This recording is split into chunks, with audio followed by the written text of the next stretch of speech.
Hey, what's up, everybody? Welcome back to the RESGEN Giving Life Podcast, where we hear stories and have conversations about life in Christ, everyday discipleship, and ways that we as men can give life to others.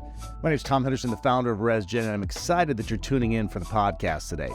Joining me in conversation is a friend of mine named Jeff Lukens. Jeff is a husband, a father, a grandfather, and a follower of Christ. He also taught, impacted, and coached thousands of teenagers, myself included, during his 35-plus-year career in the Sioux Falls public school system, a career that resulted in him receiving a Teacher of the Year award for both the city of Sioux Falls and the state of South Dakota.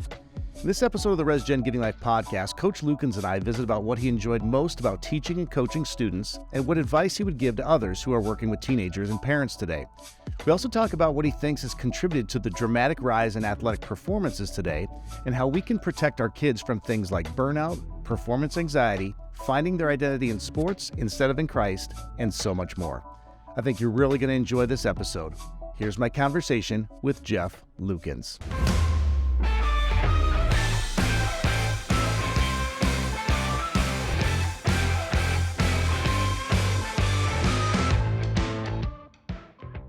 Jeff Lukens, man, it's good to have you on the podcast today. Tom, it's great to be here with you. Yeah, this is super fun because like I said in your intro, you've had we're going to get into a lot of stuff today, but you had a very long teaching and coaching career, and I was the benefactor of some of that teaching and some of that coaching, although, you know, if people watch me run, you probably wouldn't want to necessarily take ownership of it. It's like my tennis coach. So I was like, please don't tell them that I was your coach because you're not any good anymore. But at any rate, well, before we get into all that though, just give a quick little introduction to everybody as to, you know, who Jeff Lukens is.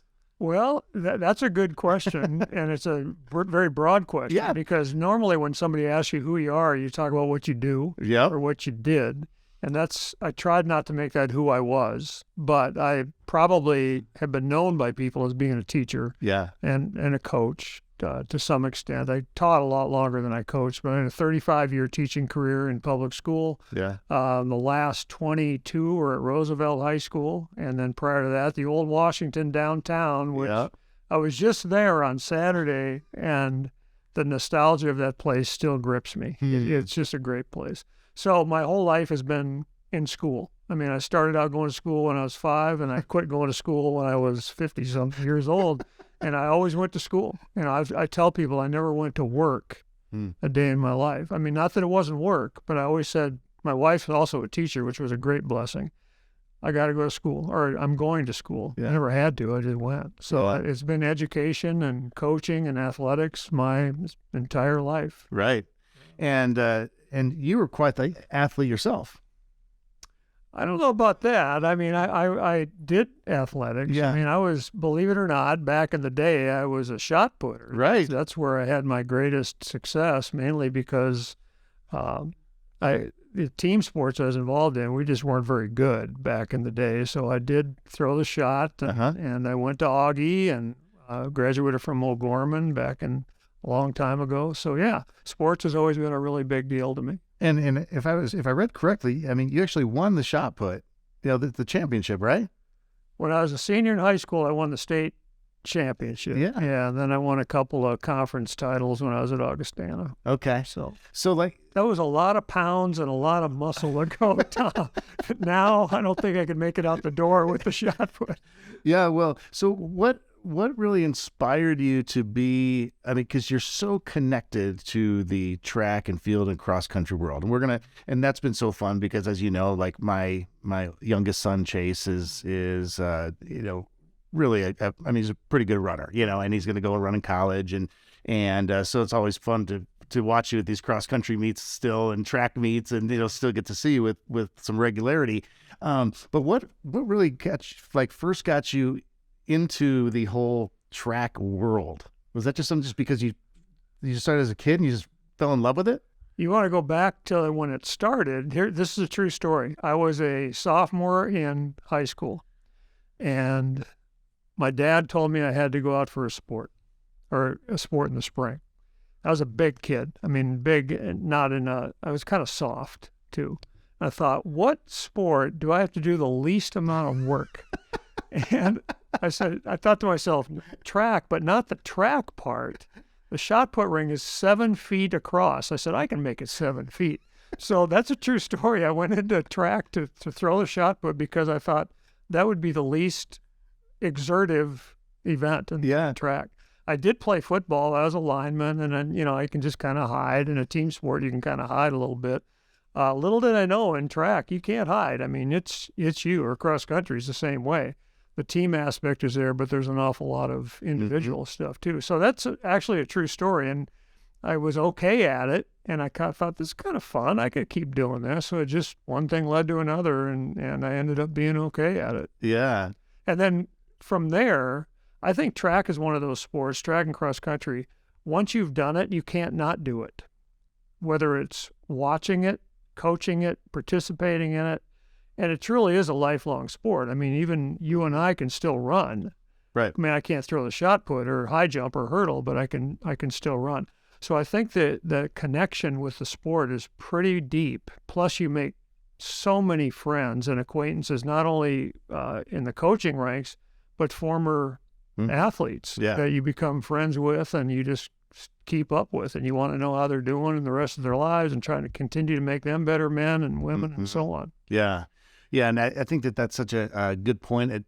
And I've noticed that especially in the cross country and track world, the camaraderie that happens even between schools, like when Chase and other kids, they get done running races, whether it's, the 5K in cross country or it's the mile or the open 4 or whatever, it doesn't really, even like sprinters, right? They get done running their sprints and they're all giving each other high fives and they're congratulating one another. And there's ego there, of course, because that's part of athletics and confidence, all that kind of stuff. But yet it just seems like there's just this camaraderie that happens in running that doesn't always happen in every other sport. No doubt. And I say cross country is the sport that is the best example of that.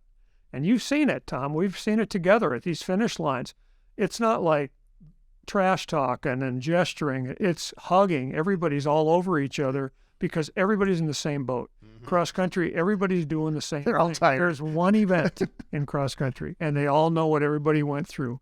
So the camaraderie, I think, is one thing, but also the understanding that the kid that just beat me did the exact same race and the exact same event I did. I'm going to try to get closer to him next time. But there's no hard feelings. There's nothing, none of that junk you see in some of these other sports. There's some events in track that tend to be a little bit more like that, but I can't think of a kid in cross country that I saw that I wouldn't take home and have dinner with. Yeah. Well, I remember one thing. You're a pretty avid poster on Facebook and creating smiles through some of your posts, showing funny things you find as you're traveling and that kind of thing. But I remember one post you made, I think it was probably a couple of years ago, where you were talking about just the lack of press coverage that cross country runners specifically get, but the amount of discipline and character that these kids show and have, that we should celebrate that more the same way that we do whether, football or basketball or other sports as well. I mean, continue to celebrate those too. But man, that these kids that are running, sub 15-minute 5Ks and now, with Simi running, sub 14, I mean, it's not getting a lot of coverage and it's not getting a lot of fanfare with that. And I think it's because it's so misunderstood and it's underappreciated because people don't understand what it takes to do that. They watch the Olympics or they watch the Olympic trials or they watch the NCAA track meet and they look fast. They look good. People don't realize how good they are. But that's like that with any sport. Sure. You watch a golf tournament, they make it look easy. Yeah. You watch tennis, they make it look easy. Yeah. Everything looks easy. But to run, okay, put this in perspective. In a marathon, the world record in the marathon right now is about 2 hours, which seems like a long time. That's a 4-minute and 45-second average pace. I used to tell my students, they say, yeah, you run a lot. I'm like, get this.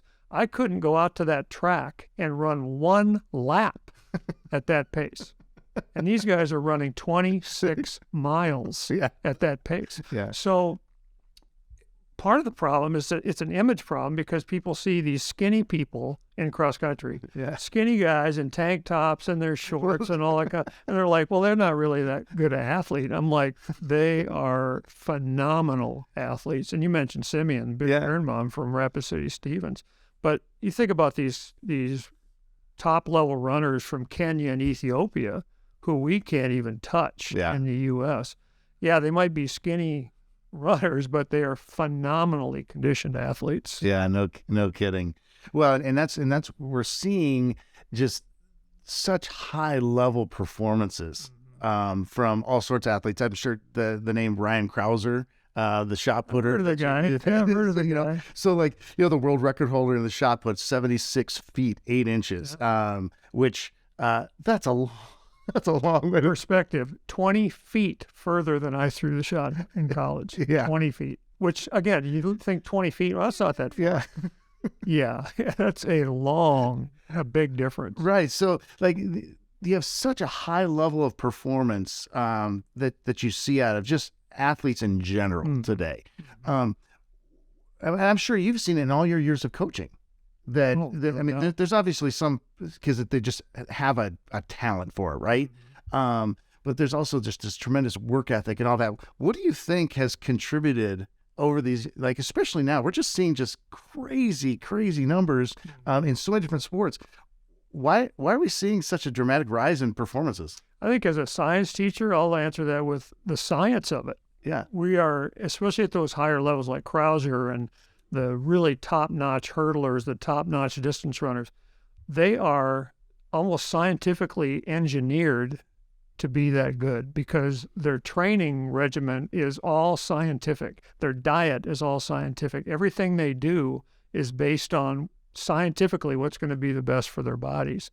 So you look at somebody like Krauser and you think, well, they must be lifting weights 7 days a week, 34, 5, 6 hours a day. It's not how they do that. They base themselves on a particular scientific training regimen. Same is true in all sports. Now, I really also think genetics has played a little bit of a role in that as well. Not selective genetics, but I think you look at basketball. When I was a kid, if a kid was 6'4" or 6'5", they were a big kid in starting at center or whatever. Look at the number of large people there are nowadays, and I think that big physical presence also contributes to better performance. But the study that's done now on an individual athlete's performance is phenomenal. What they do to make sure that everything is tweaked according to their physical makeup and according to their emotional makeup. It's almost like creepy, spooky Matrix and sort of, but it is pretty amazing what's happened. And it's not just with the world-class athletes either. Yes. High school kids who, I was just having a conversation with a guy an hour ago about, hey, do you remember when back in the mid-2000, 2005, 2006, when the girls' distance running in South Dakota just took off? And ever since then, it hasn't come back down. So I think once you get that bar established and bar set real high, other kids that are young, 12, 13-year-old kids go, I can do that. I can be like that person. Now, there's no substitute for hard work. You don't just walk into a shot put ring and throw the shot 76 feet. Right. You don't just step on the track and run a sub 5-minute mile or sub 4-minute mile like Birnbaum did. Yeah. There's a tremendous amount of grit that has to happen in order to get to that level. Mm-hmm. Yeah. So you mentioned that you were 35 years as a teacher in Sioux Falls Public Schools. So you've gotten some awards over those years, Jeff. I mean, like, I don't know if you probably didn't really want me to mention all these kinds of things, but you won both the South Dakota Teacher of the Year, Teacher of the Year for City of Sioux Falls, Teacher of the Year for the state of South Dakota. So not only did you love it, you were good at it. And you were very good at work, teaching students and coaching students and all that. So I want to ask you the question, what made you a good teacher? Like what kind of gifts did you have that you integrated into your teaching? Because, teachers are some of the most important, people on the planet. Mm-hmm. I mean, no question. Mm-hmm. Because, the way that you are just investing yourself into so many students. I mean, personalities, families, all that kind of stuff. So what made you successful as you think about your teaching career? What gifts did you implement into your teaching that made you a good teacher? I could not have been a good teacher if I weren't a Christian, especially with what I taught, biology. There's an awful lot of stuff in biology that could have sent me and my students down a path that would not have been good, just content-wise, just some of the subjects we talk about. I think, what kids still talk about?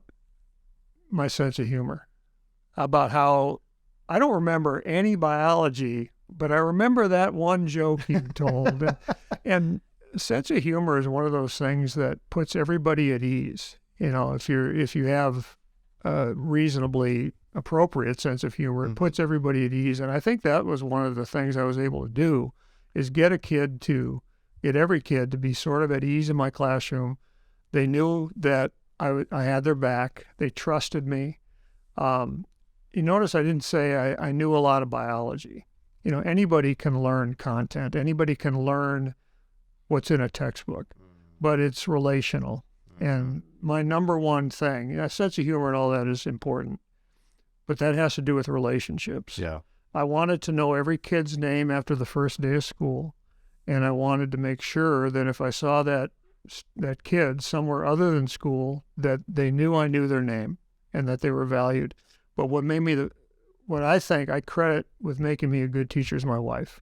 She was an elementary teacher, 40 years. She made elementary teacher, and there was an elementary teacher in Sioux Falls. And so many things she told. So you think, I taught mostly seniors in high school. She taught first and second graders. You think we had nothing in common. It's the same. It's just little squirrely bodies and big stinky bodies that we're dealing with. But it's to say you're still dealing with children, you're still dealing with people. And a couple of the things that I'll never forget that made me better,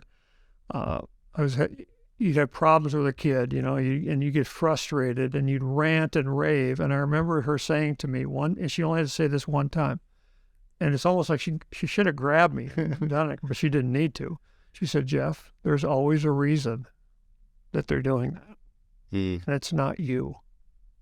And I'm like, and at the time I didn't want to, I wanted to still be mad. Right. But then I kind of went, you're right. And if I was having problems with a student or just wasn't connecting with them, I always tried to find some of their background to get a little more personal connection and try to figure out what is it that's causing this child to lash out at me. So, I could say it was the Augie education, although I don't know. I mean, that didn't hurt. It didn't hurt, but just the experience and learning from mistakes, making tons of mistakes, learning from them, being wiser, knowing how to progress as you go from year to year, day to day. Teaching is the only career that I know of where you get a do-overs every day. Okay, at the end of the day, if it was a bad day, you got a do-overs the next day. So it's a mulligan every single day if you need it. And I made use of those mulligans because you live and learn. That's absolutely true when you're in education. Yeah. Well, I love what you said there because, it's about relationship, finding out what's going on in that kid's life, that family's life, because you are able to, even in the high school setting, I mean, obviously you've got different classes, and so you're not in elementary, it's like one teacher all day long, right? But in high school, you've got, different classes coming in. So it's, I mean, what was that? Maybe 3 or 4 sections of teaching a day, right? Usually 5. Okay, 5. So I mean, that's a lot of students. I mean, if you have an average class size of 25, it's 125. Then you got your coaching, so you've got all those athletes that you're working with. So that's a lot of relationships to build. That's a lot of names to remember, by the way, which is pretty impressive. You're able to keep those all stored, after one day. That's pretty amazing, Jeff. But then the other thing, that laughter is such a powerful tool.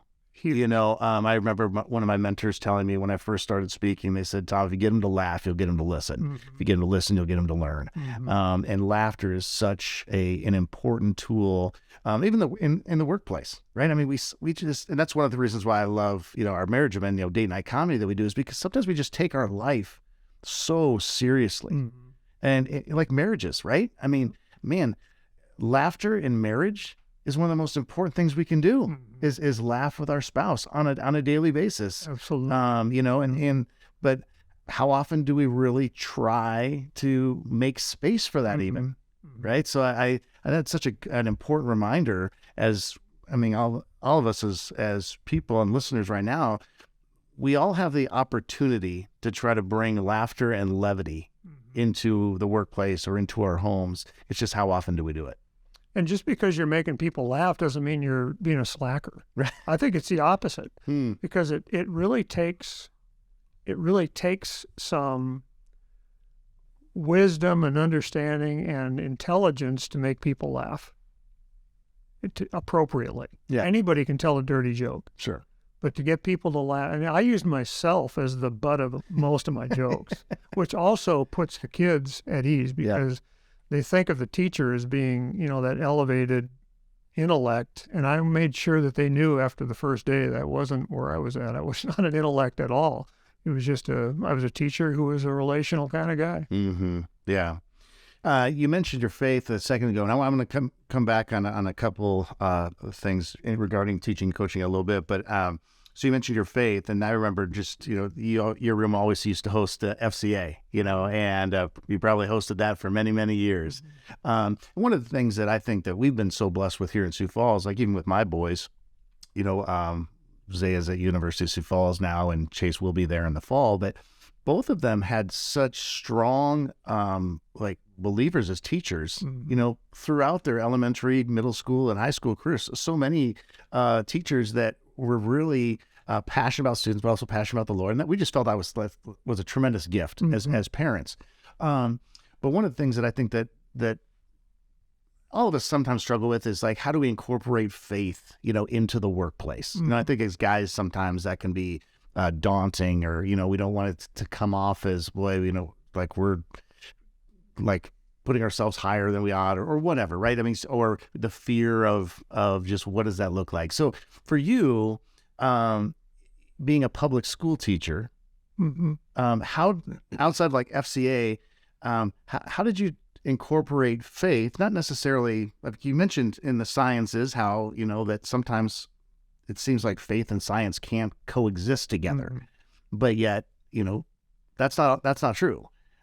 So for you, Jeff, how did you integrate faith and just to your daily life and teaching and all that within the parameters that you needed to follow?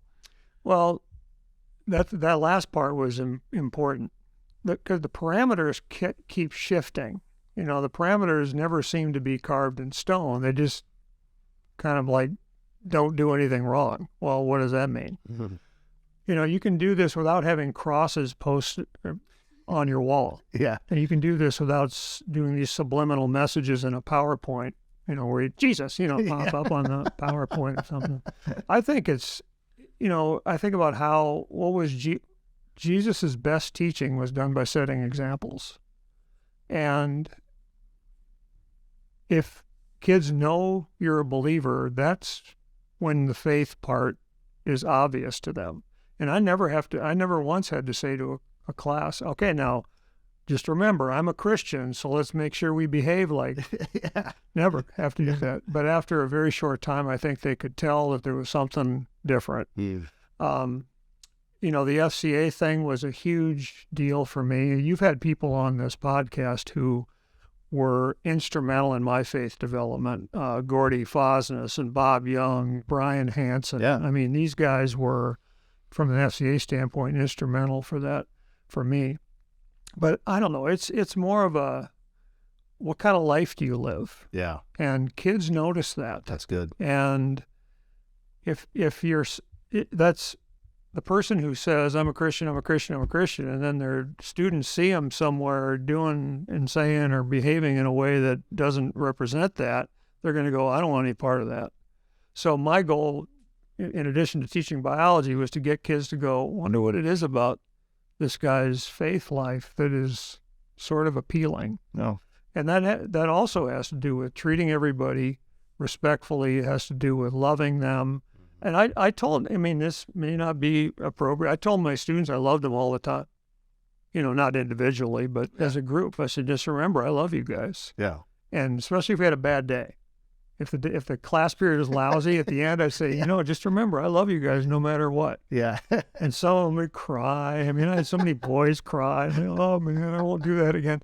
But it's just loving them. How did Jesus get his point across? He loved everybody.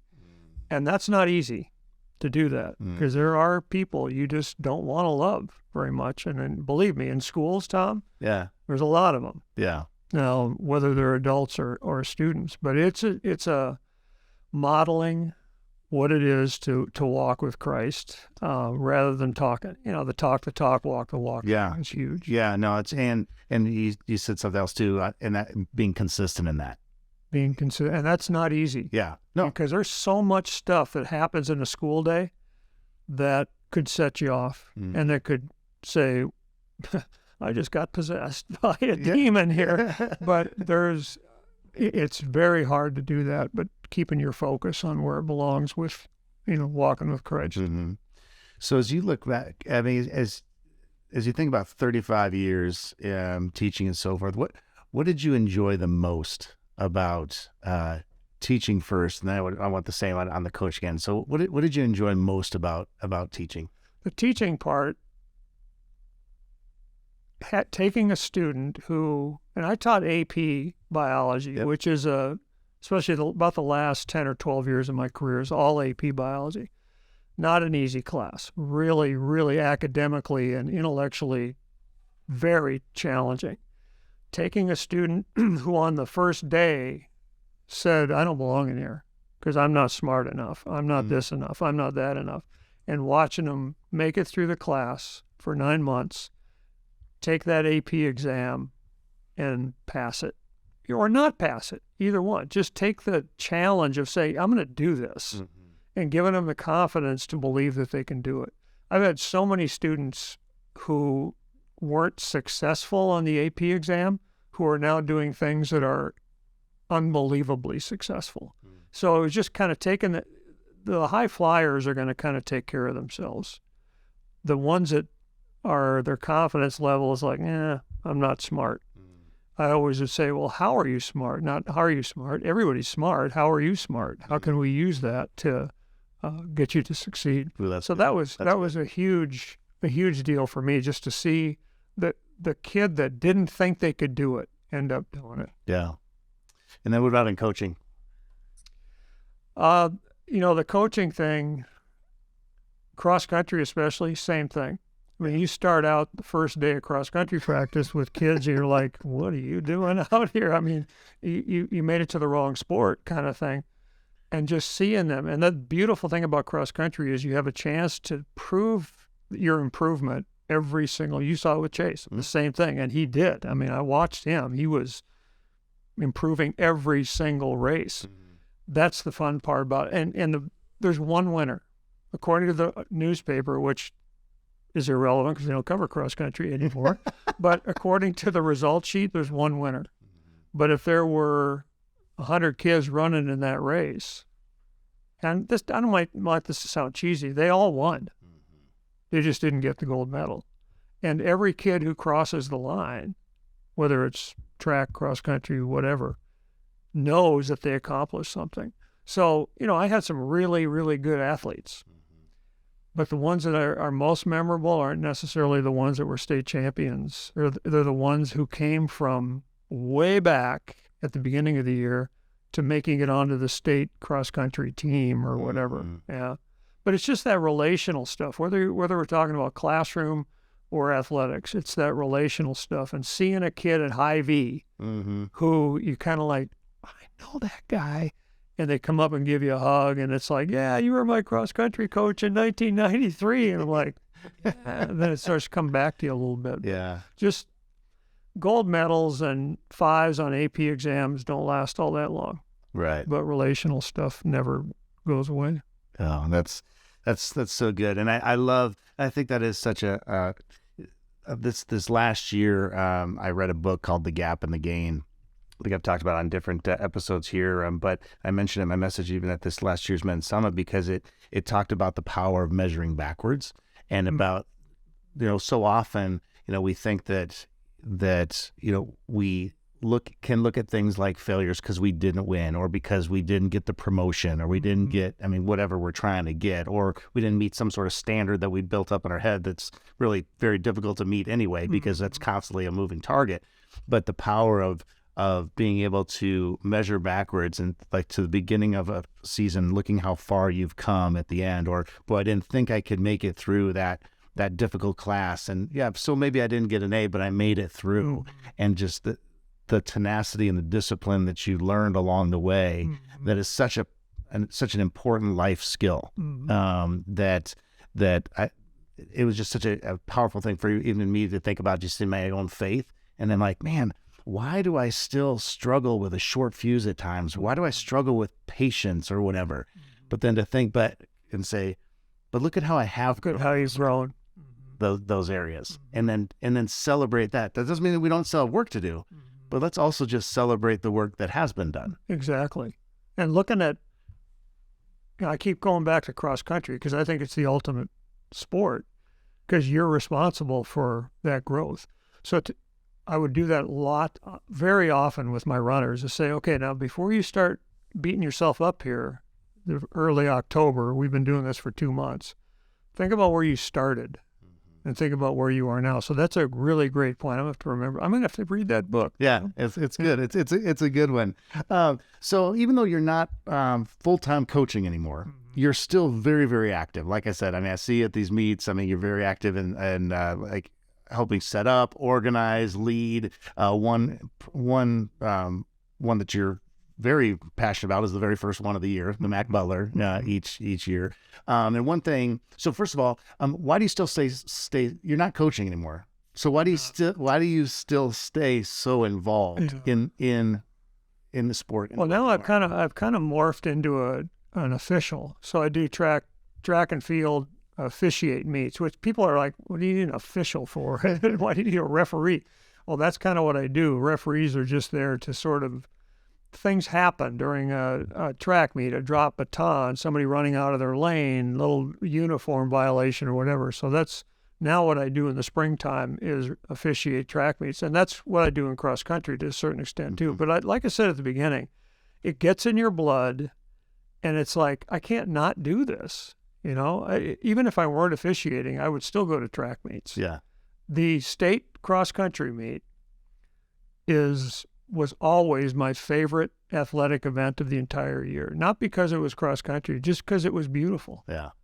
You've seen it. It almost brings you to tears. You see 16 or 18 teams of boys and girls lined up on a starting line, all in their uniforms, and the background is trees that are changing. It's aesthetically, it's beautiful, and athletically, I think it's beautiful too. So it's hard to just cut that off. I think it's easier to cut off being a football coach or a basketball coach than it is to be a track coach or a cross-country coach. I don't know why, but I still want to be involved in it. Plus, a lot of my friends that's where I see them once a year. Some of them I only see once a year, like at the Dakota Relays or something like that. So yeah. Well, so I mentioned the Mac Butler and that meet and how it's named after a cross-country coach from Roosevelt High School that never got to really be a cross-country coach because of him passing away through a car accident. And one thing that I just appreciated about you, Coach, is at that meet, before you gave out the awards, you always wanted to tell the students the importance of that event and why the event continues to go on year after year, to give kids the perspective of this is why we're running this, and to remember him and that kind of thing. So even as a coach, you're still also teaching in that way, and teaching the importance of history and understanding why they are even running in that meet. So I just wanted to say that because it's a way that his legacy continues to live on, and it kicks off the. And there's kind of a subliminal, subtle message when I do give that. People call it a speech. I mean, it's 5-10 minutes, whatever. And that is, I'm looking at all these kids. They're all seated. If you've never been to this, you guys, you got to come out to this meet. It's so cool. I'm talking to all these high school kids, and the message is, this is bigger than you. Mm-hmm. And sometimes kids don't think that way. They think I'm all that, and I'm it. I'm the best runner in the state, whatever. But this is bigger than you. That's good. Because we name this, when you have a meet that has the word memorial in it, that means somebody died. Mm-hmm. And because that person died, we are having this cross-country meet. And you've been there, Tom, enough times to know there's no goofing around, there's no screwing around, there's no chatter. These kids are zeroed in because this means something to them. Yeah. And I make sure it means something to them. Yeah. We have adults who have been coming to this thing for 30 years. They don't have a kid running anymore or a grandkid. They just like coming out to that thing because it means something to them. Well, I know that we're going to, when we graduate, Chase, we'll obviously have some college meets that we can go to, but you mentioned the, state cross-country meet and Yankton Trail or, or Rapid City when it's there. This year was in Huron, so maybe not quite as scenic as but a good course nonetheless. Yeah. There's just this energy, this fanfare, just like that is just real difficult to, and like the Augie Twilight meet. It's just so much fun to it's really just a celebration. So that's so good. All right, so I want to ask you a question just because you have worked with so many students for so many years. And one of the things that you've probably seen kind of ramp up more and more is just asking kids to specialize earlier, getting them involved in tons of camps, travel teams, different things like that. So I'm interested in just your perspective on how do we keep, I should say, maybe the better word is protect. How do we protect our kids from burning out with athletics or, having performance anxiety or even just finding their identity in sports? I just recorded a podcast with Joe Evenson that talked about, he grew up in Garrettson. It was kind of all about him. His whole identity was in sports. And even then, all of a sudden, then he graduates from college, goes on to play for the Storm, then he becomes a coach. His identity was 100% athletics. Mm-hmm. So what are your thoughts on just protecting our kids from burnout, from all the stuff that can come from just always having to perform at a high level and then finding their identity in it? I'm a huge advocate of not specializing. Well, specializing is one thing, but devoting your entire athletic career to one sport. I think that goes beyond specializing, especially in high school. Middle school and high school, my opinion is boys and girls should be doing as much as they can because that's your last chance. And the burnout thing, I don't know if I've ever seen a high school 3-sport athlete say that they're burned out. Because things change. Every season they're playing, let's just say football, basketball, track, for example, or baseball or whatever. But the one who's going to camps all summer, the one who's playing on traveling teams all summer, the one who is devoting their entire teen years to one sport, I think that's not only is burnout a potential issue, huge disappointment could be an issue. Because what does that kid think? I put in all this time, all this money, all these miles, I better get a scholarship. And so realistically, the likelihood of a high school kid in Sioux Falls, South Dakota, getting a Division I scholarship like they think they can get is not great. I mean, we have some, for sure. I mean, kids who play football at SDSU, but not, Mike Miller doesn't come along many times a year. Right. And we've had some fabulous athletes in Sioux Falls and in South Dakota, but we've had a handful of top quality Division I athletes. Now, even Mike Miller, this is a funny story.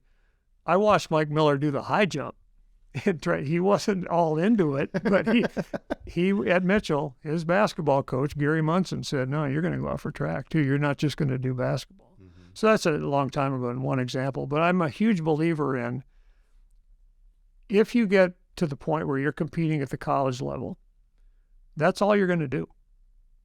There are very few, if any, multi-sport athletes in college. So this is your last chance to play basketball, perhaps. Or this is your last chance to run track, especially if you're a football player, like a skilled position guy. Get out there and run the sprint relays or something. Now, the exception to that is your son. I mean, what else is he going to do? He's a distance runner. I don't think for some reason, they don't get that burnout thing, because you don't go to camps necessarily. You might run, you might race all summer or something, but that's a little bit different story. But when a kid puts all of their eggs in one sport basket, I think they're running the risk of, like I said, burnout and disappointment. Right. So, and I don't just say the kid, I say there's parents too who say, we're going to try to nurture this kid along as much as we can as a quarterback, and we're going to expect to see results from this. You may not see results from that. The other thing is one injury and you could be done. And so it's important, I think, that carpe diem thing, grab it while you can, have some fun while you can in high school. Not that it's not fun if you're a pro or a D1 athlete, but it's way more fun with your buddies in high school than it probably will be with somebody who's trying to take your spot and take your scholarship from you at the college level. Mm-hmm. Yeah. I think the key is just trying to keep that, that balance of like you said, making it a fun. It's just kind of like you talked about, like, bring laughter into the classroom. So it's not all business and intellect and all this all the time. The same thing is keep that sport fun, because at the end of the day, I mean, that's what it's supposed to be. And making sure that as parents that we are encouraging that fun along the lines. I know that that even in our house we've had multiple discussions of like, geez, Chase, you gonna get out and run today? And he's like, Dad, it's my cross country season. It's not yours. I know what I'm doing, whatever. That doesn't mean that I can't encourage him. Hey, you probably should go and get your run done for today. But as the parent, am I like pushing him a little bit too much because, well, you probably should get out and run or whatever? I know I've fallen into that trap as a parent. That's accountability too. I mean, sure, the kids need to be held accountable. Sure. And if any kid's gonna tell me that, oh yeah, I don't need anybody monitoring my behavior or my workouts, I'm like, you probably do. Yeah. But the other thing I was going to say too is, you think about next time the people who are listening or watching this, next time you watch a pro basketball game or a high-level college basketball game, count the number of times you see somebody smile. They don't. And I don't mean smiling equates to fun, because they all say they're having fun. But some of the joy, when the pressure is that intense, and when a kid has worked that hard to get to that point, I think some of the joy goes out of it. And so that people don't smile. That's why I love watching women's softball. Really. I mean, it's just like, and you watch a major league game, a guy could strike out 15 guys in a row and he's just got that grim look on his face. Yeah. One of the women softball players, they strike somebody out. It's like a party in the dugout and on the field. I just love watching that, because the joy in sports. Sports are supposed to be fun. Yeah. And at whatever level. And these national championship teams in women's softball, they're having a blast. They're goofing around. They're joking with each other. But maybe it's a female-male thing too, Yeah, sometimes I think that, we feel like we've got to have this competitive edge, so we got to be, solemn all the time and fierce and all that. And there's a place for that totally as well. But yeah, but keeping fun a part of the game is so crucial. You talk about performance anxiety. If you're laughing and having fun, your anxiety kind of goes away, and then you relax, and then you can just play and, keep yourself loose and all that. Yeah. All right. So we're kind of winding down our time here, but I do want to ask, Just because, again, you've worked with so many students, so many families, in so many different contexts over the years. I think that you just bring a different perspective than a lot of guests that I have, specifically in working with teenagers and parents. So as you think about, just all your experiences there, what kind of guidance or advice would you give those that are looking at a career in teaching or coaching, just in working with teenagers and parents in general? What are some of the things that you've learned? What are some things that you would say, hey, here's some good counsel on just working with students and parents? Wow, that's the student part is pretty easy, I think. I mean, they're kids in bigger bodies, sometimes at my level when they were in high school. With parents, and I used to say this at conferences to them sometimes, quit trying to be their friend and be their dad. You strike a really great balance there, I think. I've seen you with your boys, and I've seen how you not intimately raise them, but you're friends with them, but there's no doubt who the dad is. With a lot of teenagers, it's like, who's in charge in your house? And I know the answer to that because it's kind of a rhetorical question. They still need guidance. Like you said, you give Chase, hey, you going to go out for a run? I don't think that's browbeating them. I don't think that's just picking at them. I think that's like, and don't forget, I have to hold you accountable. Somebody has to hold you accountable. And I think what we've gotten into is we tend to be afraid of parents as teachers, whereas I think most parents are seeking counsel and advice on what's the best direction to take this child right now. Number one thing I'd say is when they're 5 years old, don't be afraid to say no to them. Yeah. And if you start saying no to them when they're 15, it ain't going to work.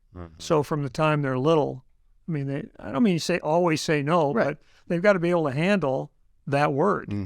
And that's gotten us into some tough positions in education right now, I think. I'm not blaming parents, but it's a huge matrix of stuff that's contributing to some of that. I would say, don't forget to have fun. When you're teaching, there's so many things that are bombarding you, and there's so many responsibilities. And when you're a student athlete, same thing. Model what it means to do a job, but also love what you're doing. Parents I can't control parents. I mean, we would have 20% attendance at conferences, in high school. Elementary, they're all there because, and the older the kid gets, the more disengaged parents tend to become, or the more they can take care of that themselves, parents tend to become. So, like I said, when you first asked that, I thought that's a tough one because it's every family relationship is different. Every teacher-student relationship is different. What really helped me was to be a coach because you see that kid in a different light outside the classroom. You see the parent in a different light outside the classroom. And that was one of the best things that I ever did. Yeah. Okay. Well, brother, I really appreciate your time and coming in and having some conversation with me at the RESGEN table. We usually end our podcast with something that we call the final word. It's just kind of 60 to 90 seconds of whatever the Lord's laid on your heart to share with listeners. That is something that is just could be encouragement, challenge, scripture, I mean, whatever. So I'd love for you to just kind of share a final word with us. Well, it's funny you say scripture because I got asked that a lot when I was doing FCA. You mentioned FCA. I was the FCA huddle leader at Roosevelt for about 20 years. And the way I got into that position is another amazing story that we'll save for another time. A position I did not want. Oh, okay. Hadn't wanted no part of it. So 20 years later, I finally got my wish. But, everybody's like, well, what's your favorite Bible verse? What scripture? And I'm like, I got an easy one for you.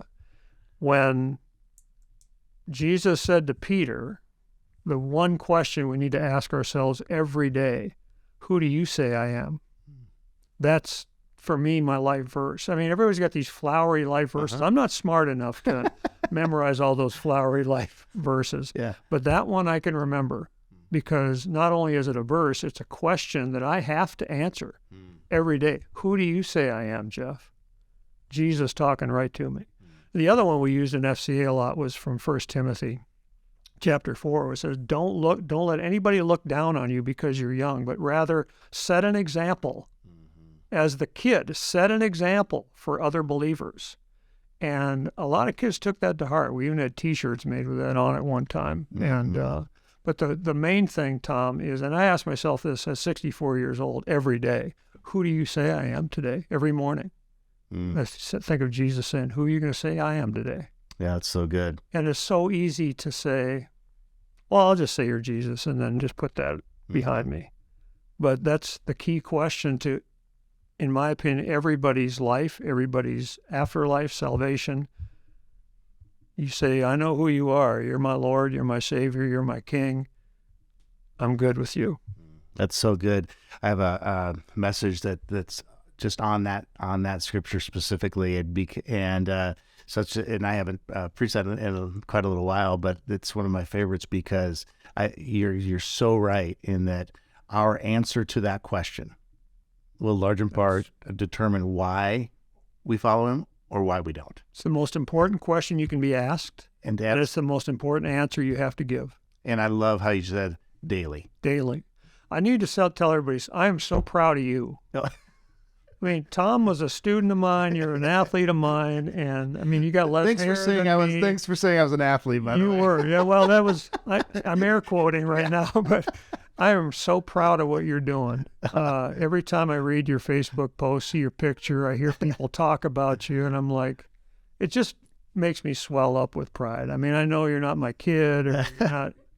But now we're beyond that, and I'm just so proud of you. Oh, well, for the kind of dad you are, the kind of husband you are. Well, that just really does my heart. Well, I had, as I say over and over, God provided me with so many people that invested in me, men specifically. And you're one of those dudes at a very formative time in my life as a high school kid, trying to wrestle with who I was. A lot of the anger and shame of just because of stuff that has gone on in my family, and not having my dad around and that kind of stuff. And so I always say that I am who I am today because of so many people that God placed in my life and in ways that He showed His faithfulness through those people. So thank you for being one of those guys. Thanks for agreeing to be on the podcast today, and thanks for just the way that you've invested in just countless teenagers and parents, athletes and non-athletes alike, throughout your 35 years. And I know that you're still investing in teens and families and teachers in other ways right now. But really appreciate you, brother. Thanks, Tom. All right. Great being with you. Well, that's all for this episode. Thanks again for listening in to my conversation with Jeff Lukens. If you found our convo helpful, I encourage you to share with others that may find it helpful as well. If you'd like to connect more with Jeff, the best way to do so is to find him on Facebook. Lastly, if you're open to it, I would love for you to take 30 seconds to rate and or review the podcast, as that is such an easy way to help us grow our audience and our impact. All right, thanks again for joining me today, everybody. We'll see you next time for another episode of the RESGEN Giving Life Podcast. Until then, continue being men whose life in Christ gives life to others. We'll see you soon.